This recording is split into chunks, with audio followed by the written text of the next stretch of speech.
वकील धीरे धीरे दूसरी फाइल खोलता है। बैकग्राउंड में तेज ढोल की थाप। वकील, ठाकुर साहब ने अपनी वसीयत में एक और नाम लिखा है।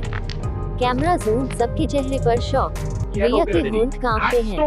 बड़ी माँ सांस रोककर देखती हैं। सीन 2 खुलासा। वकील, ठाकुर प्रताप सिंह ने हवेली का एक हिस्सा अपनी बहू रिया के नाम ही किया है।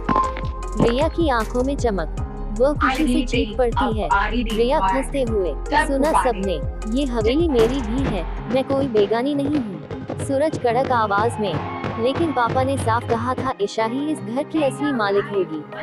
सीन 3 बड़ी माँ का खेल। बड़ी माँ धीरे धीरे उठती हैं। कैमरा उनके चेहरे पर जूम। बड़ी माँ, अब खेल बदल चुका है। रिया, हम दोनों मिलकर इस हवेली को अपने हाथ में लेंगे।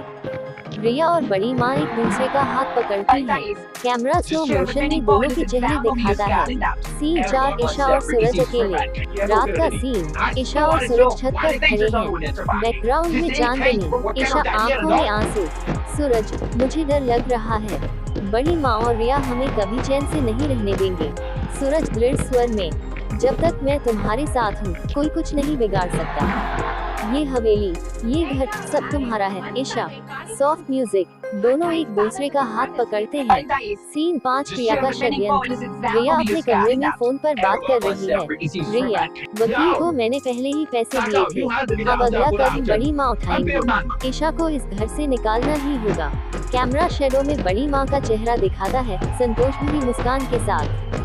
सीन 6 हवेली का तूफान। अगली सुबह घर में नौकर हंगामा करते दिखते हैं। किसी ने हवेली के पुराने कागजात जला दिए। सब लोग दौड़कर आते हैं। ईशा, ये किसने किया?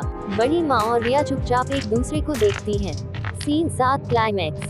वकील घबराकर, ठाकुर साहब ने एक और दस्तावेज छोड़ा था, लेकिन वो फाइल जल चुकी है। अब सच कभी सामने नहीं आ सकेगा।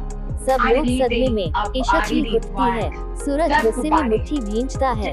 बैकग्राउंड म्यूजिक, धमाकेदार ढोल और ताली। क्या ईशा अपने हक की लड़ाई जीत पाएगी, या बड़ी माँ और रिया का षड्यंत्र हवेली पर हावी हो जाएगा? कैमरा धीरे धीरे ऊपर जाता है और एपिसोड समाप्त होता है। To be continue.